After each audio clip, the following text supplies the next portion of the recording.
Hey, what's going on, guys? This is Mias and welcome to my zombie deck profile. But before you start, friendly reminder to like and subscribe because it motivates me a lot to keep making videos like these, and I'm not gonna waste any of your guys' time. Yeah, so 2 Doom King, of course. 3 would be way too much. It's kind of bricky, and 1 wouldn't be enough because if the one of gets like called by the grave or DD crowed, well, you're pretty much screwed. So a second one is just like a backup. It's not necessarily a card that you need like the second one to win. It's just in case the first one kind of dies. It's kind of like Eldritch the Golden Lord.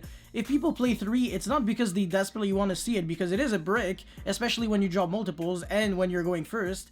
But, you know, you kind of just don't want to lose too hard to like DD Crow, Called by the Grave, Ice Dragon's Prison, etc. So, yeah, it seemed logic. Anyways, 3 Banshee. This is, I want to say, pretty good because it's a zombie world on legs.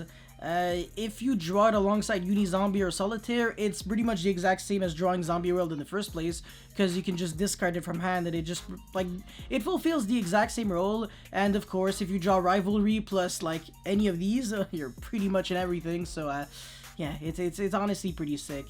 3 Gozuki, once again, of course, it's just, honestly, I want to say probably a better normal summon than Uni-Zombie sometimes. Solitaire has the potential to be a 1-card something, because at least you have already a zombie in your graveyard, so you can either Mizuki, or you can banish it right away to summon, like, use Gozuki's effect to summon something from the hand.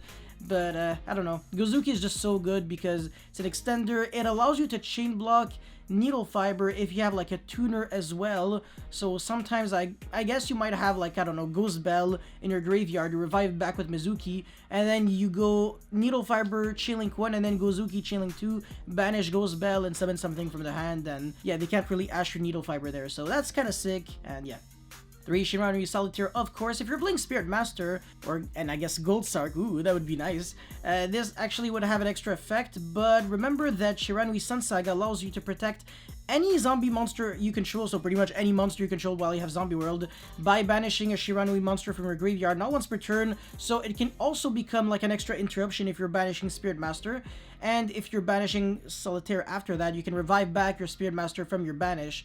And if this card actually gets banished, well, you can actually revive back Sun Saga with Solitaire. I'm pretty sure you can. And also, this card is on Special Summon and not necessarily on Synchro Summon, so that's pretty nasty. You can already see where this is going.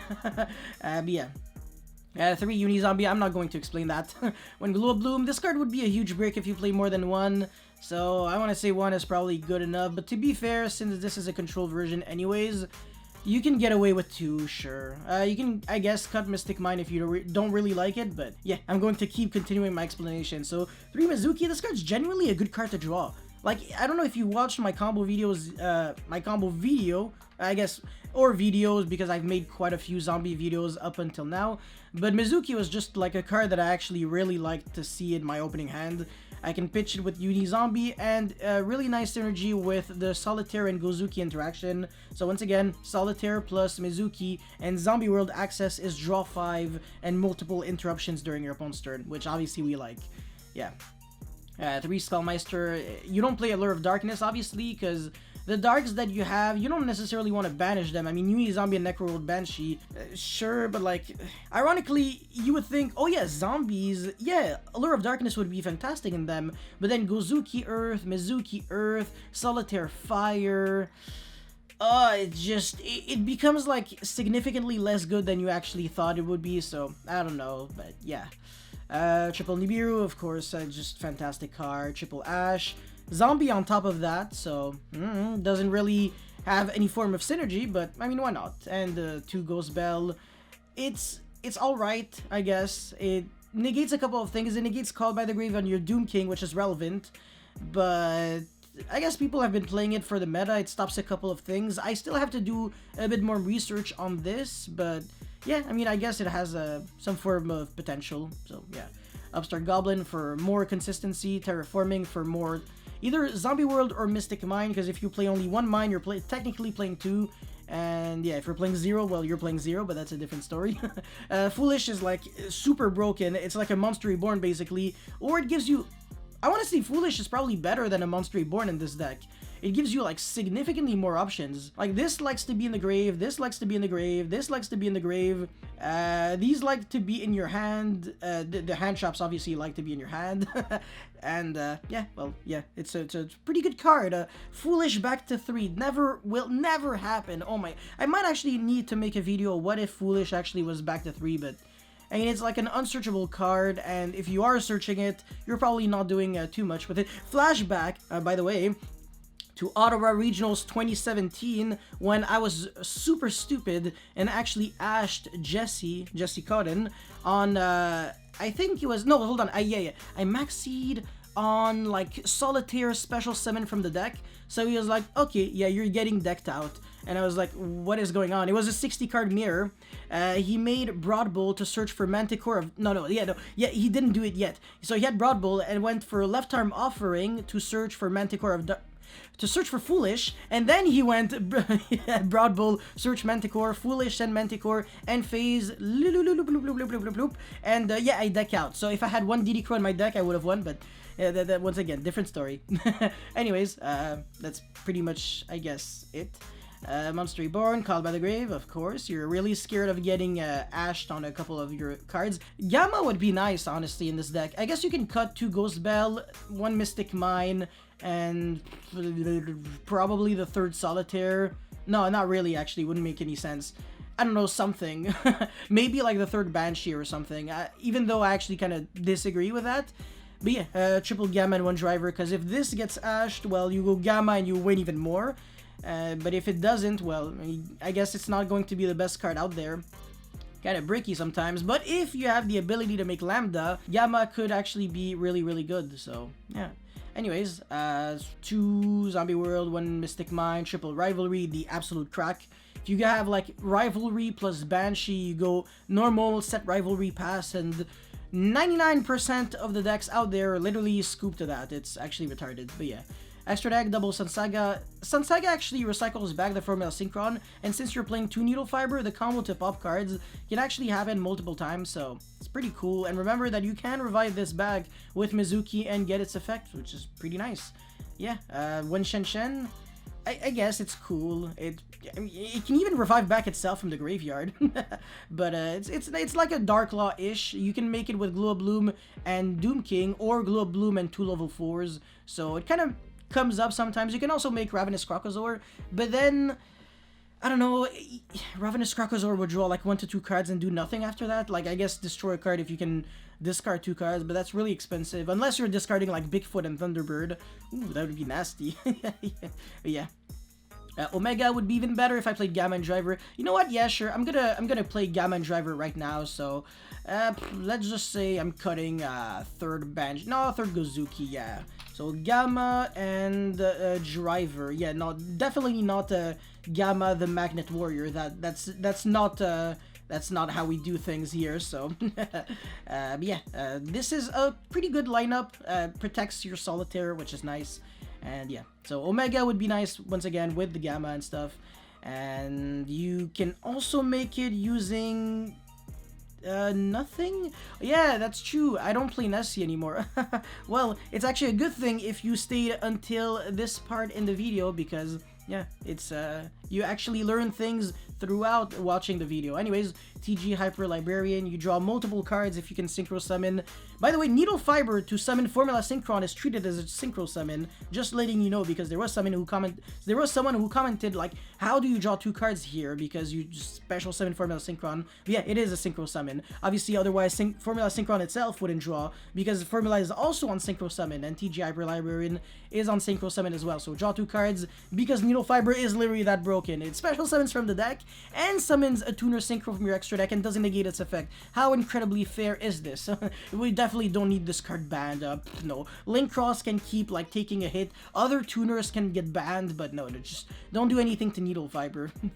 Anyways, access code Talker, I guess that's for like the Link toolbox, because most of these cards don't really have anything to do with the combo. So your access code Appaloosa, Unicorn, Vampire Sucker, Revenge at Savior. This card's nasty. It's like a Foolish when it attacks. I think it, yeah, no, it actually when it battles, that's even better. Even if your opponent attacks you, that's That foolish is for a monster, and your opponent loses attack equal to the level of the monster multiplied by 200, but the issue is that it has to battle a monster. So that's kind of neggy, because when you're attacking directly, you can't really get an engine going, so yeah. But still, almost as good as Needle Fiber, and you can play around Ash, because obviously, I mean, you inherently play through Ash, since it happens during the damage step, but also you can play... I guess if you were trying to go, like, send Mizuki revive back Uni Zombie, that's not a good move. You can just pitch the Bloom right away, summon Doom King once again still during the damage step, or just send the Doom King right away and then next turn you revive back. But yeah, the world is your oyster. Anyways, double Needle Fiber, Masquerina, Relinquish Tanima, better off than playing Link Kuribo, I mean, come on. And for the idea section, jeez, I keep saying extra, I'm such a moron. Dragon Negro, Nether Soul Dragon, pretty much 2 zombie monsters to make this, that's it, that's all. I made a pretty clear video on every single Super Poly target out there that are actually good and relevant, or relevant for the future, which comes up because there is a Super Poly target that's like 2 Beast Warriors, that's a Fire Fist fusion monster, and nobody's actually considering playing this against Zodiac, which is whack. So I mean, to be fair, they usually only have 1 Beast Warrior at a time on the field, but hey, they can go Laika and revive back something before they go into Zeus, so that's definitely something to keep in mind.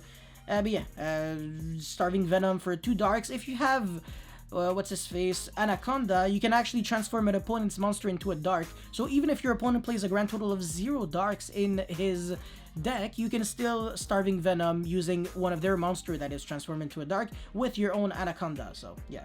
Anyways, Mud Dragon of the Swamp, and not Muddy Mud Dragon. Yeah.